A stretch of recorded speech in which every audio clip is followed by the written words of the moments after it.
Look at the invoice. The part itself, so it was a stabilizer, bar and bushings and bracket, whatever. The part itself was only $32. Look at the labor. The labor was $1,100. $1,100. Now, so here's my thing. $1,100 for labor sounds very ridiculous, especially when the going rate for like the charge labor per hour is probably like maybe no more than like $100 something an hour. So basically, they tried to say that this job was a whole day worth of work. So here's my thing. Two things. The price of the part was only $32. Now, in today's world, with tariffs, that same part with tariffs is $81. So it tripled almost, more than it tripled in price for the same part. That's in today's world, so you have to take that into consideration too. If you're getting work done to your car, a lot of these parts come from China, and they're going to charge you a ridiculous amount of money for it. I say all this to say, I didn't pay that $1,100 because it was under warranty, but the insurance company paid it. I had a $250 deductible. So with today, I had to get the same work done yesterday, and this time, I didn't go to a dealership. A mechanic shop. I have a very reliable mechanic who's never steered me wrong. All of his work is legit. I'm not gonna tell y'all guys because then y'all be trying to flood him to get him work, and then I'll never be able to see the guy. But anyway, he charged me $35 for each part to install each part, and it took him less than 20 minutes to do each side. So 35, that's what, $70. So yeah, my thing is this: don't go to these car shops, especially if they tell you need something. Don't, for one, when you go there, if they tell you need something, get a second opinion, look it up yourself, look on YouTube, look at the actual part and how to repair it and how long it should take, because charging a whole day's worth of work or labor for something that took only an hour, and I know for a fact it didn't take them long to do it, because when I dropped the car off, I can remember back in 2019 when I dropped the car off, they did have the car for a couple of days because they said they was waiting for the part. The day that they actually repaired it, I called at like 10 o'clock in the morning. They said the part wasn't there. And then a little bit before, after 12 o'clock, they called me up and said that the work was done. So if the part wasn't there at 10 o'clock and it was done by 12, there's no way they should be charged $1,100 worth of labor if, the work was done in less than that, that amount of time. So total ripoff.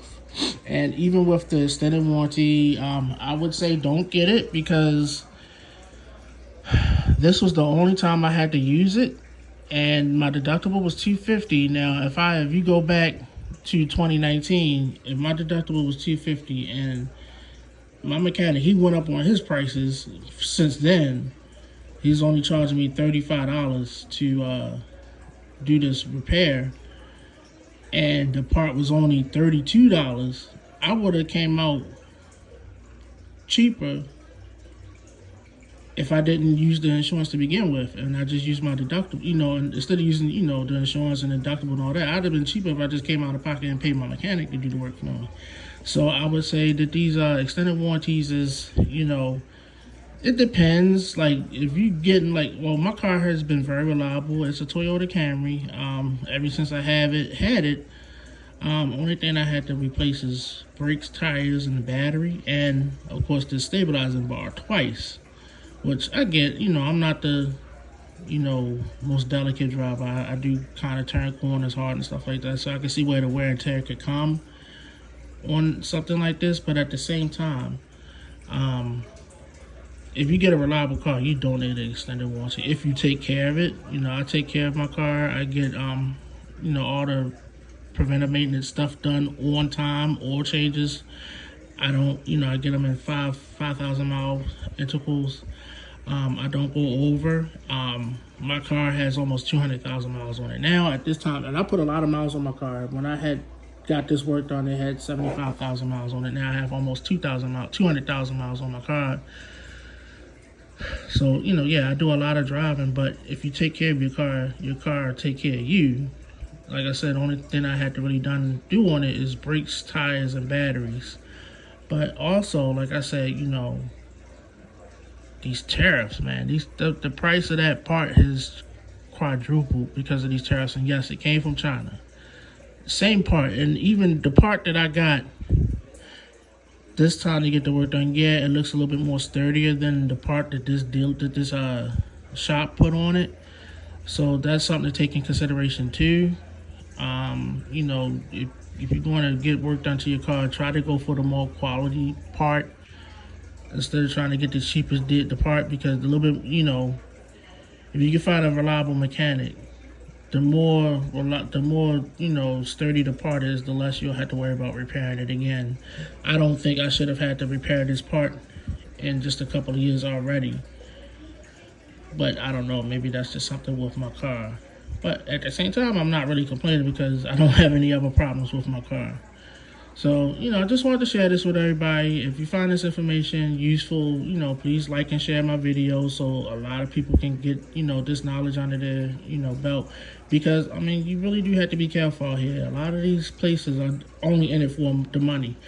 Case in point, this wasn't the same mechanic shop, but somewhere else. I took my car to get an oil change, which I don't go there anymore. They told me, oh yeah, your racket pan system is leaking hydraulic fluid, is leaking power steering fluid really bad, and you need to get the whole system replaced. $1,600. Now, and that's another thing. Learn about your car, learn about the parts of your car, this, that, and the other.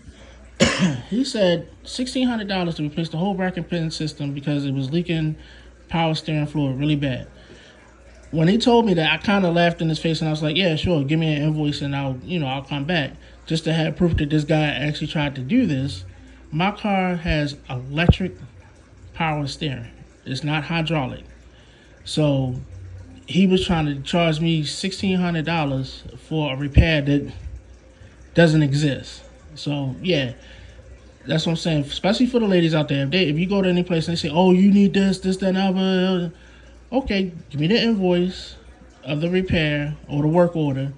Look on YouTube. I'm telling you, YouTube has saved me hundreds and not thousands of dollars. Look on YouTube. Familiarize yourself with the repair, the part, and all that, and then use your best judgment. Always get a second opinion and find yourself a reliable mechanic, somebody that's going to help you. So, like I said, if you find this information useful, please like and share my videos so that a lot of people can be aware of stuff like this. My oldest daughter, she's getting ready to get her first car, and I'm like trying to drill in her head, hey, look, don't jump into the first thing that you like because of how it looks. Learn about how the car runs first. So that's my informational whatever for the day. So everybody, y'all have a good, blessed day. And thanks for listening.